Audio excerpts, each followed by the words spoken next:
ne, bojim se da se uopšte nismo razumeli. Prvo, ne mogu da shvatim kako možete da nazivate pamfletićem dokument za koji ste malo pre rekli da ga niste videli. Deminutivno nego pamflet. Neki pamflet. Vi taj dokument niste videli. Komentarišete nešto o čemu ne znate.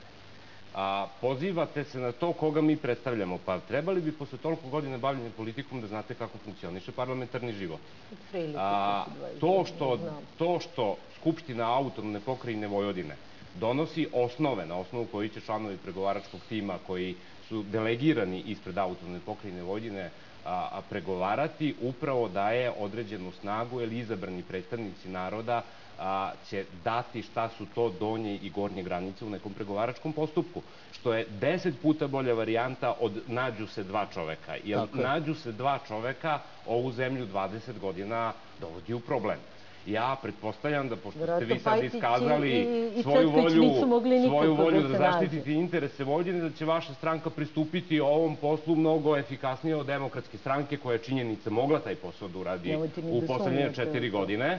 Pa moram malo da sumnjam, pošto za godinu i po dana jedan sastanak da izvinete da se na Tibetu održavao i da se peške išlo, ja mislim da bi uspelo se na prvi 2 sastanka. Ja tu nekako ne vidim iskrenu i otvorenu volju da se tom poslu pristupi ozbiljno. Mi ćemo imati skupštinu sledeće nedelje, naravno da će opozicija reagovati amandmanski, naravno da je taj tekst otvoren za sve sugestije koje će ga poboljšati, vidjet ćemo da li smo nešto propustili, da li nešto nismo uradili kako treba, i ja pretpostavljam, pošto nam je svima u interesu da se Ustav ispoštuje u potpunosti, da više nemamo problem koji smo imali do sada, da raspravljamo šta je 7% i da ne dođemo u situaciju da izgubimo još 1 milijardu evra, kao što smo izgubili od donošenja Ustava do danas, jer svake godine se izgubi po nešto, kao što će recimo ove godine se izgubiti, čini mi se, 15 milijardi, ili je to u rebalansu smanjeno 12 milijardi novca za tunel kroz Frušku goru. Sa 12 na 8,5, da. To je, recimo, vi dok ste, sad ne znam da li ste bili u G17, niste bili u G17,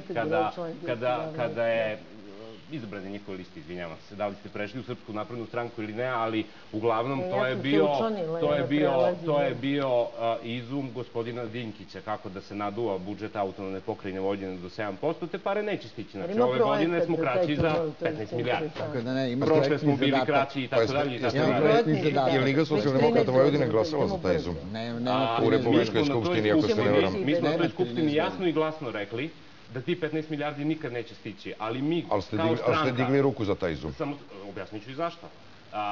Jasno i glasno rekli da taj novac neće stići, da je jedina alternativa privremeno finansiranje, a kao stranka koja je 12 godina gradila institucije u autonomnoj pokrajini Vojvodine, koje ja ću vas podsjetiti na što je ličila 2000. godine, ne, morate podsjetiti, verujem da svi ovde znamo. Smo obavezni da institucije očuvamo, pa makar glasali za budžet za koji smo uvereni da se neće izvršiti. Dobro.